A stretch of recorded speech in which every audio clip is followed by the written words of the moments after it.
கொண்டிருப்பது 24 நியூஸ் தமிழ்.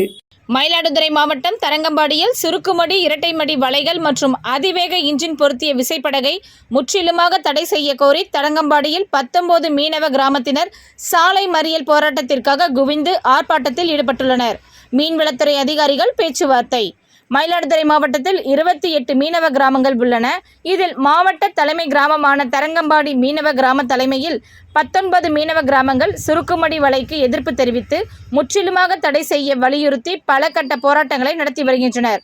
பூம்புகார் மீனவ கிராம தலைமையில் சுருக்குமடி வலைக்கு ஆதரவாக செயல்பட்டு பல்வேறு கிராமங்கள் தொழில் செய்து வருகின்றன. இந்நிலையில் சுருக்குமடி இரட்டைமடி வலைகள் மற்றும் அதிவேக குதிரைத்திறன் கொண்ட என்ஜின் பொருத்திய விசைப்படகுகளை பயன்படுத்த அரசு தடை விதித்துள்ள நிலையில் சுருக்குமடி வலையை பயன்படுத்தி மீன்பிடிக்கப்பட்டு வருவதால் சட்ட ஒழுங்கு பிரச்சனை ஏற்படும் சூழல் உருவாகியது.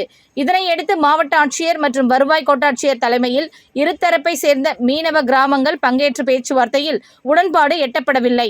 இந்நிலையில் சுருக்குமடி இரட்டைமடி வலை மற்றும் அதிவேக குதிரைத்திறன் கொண்ட என்ஜின் பொருத்திய விசைப்படகுகளை முற்றிலுமாக தடை செய்ய வலியுறுத்தி இன்று மாவட்ட தலைமை மீனவ கிராம தரங்கம்பாடி தலைமை மீனவ பஞ்சாயத்தார்கள் தலைமையில் 19 மீனவ கிராமத்தினர் சாலை மறியல் போராட்டத்தை நடத்தப் போவதாக அறிவித்து தொழில் மறியல் செய்து கடைகளை அடைத்து தரங்கம்பாடி கடைவீதியில் பெருந்திரளாக திரண்டு ஆர்ப்பாட்டம் செய்து கண்டன உரையாற்றினர். இந்த போராட்டத்தில் 19 மீனவ கிராமங்களில் 2000க்கும் மேற்பட்ட ஃபைபர் படகுகள் 300க்கும் மேற்பட்ட விசைப்படகுகள் கரைகளில் நிறுத்தி வைக்கப்பட்டுள்ளது.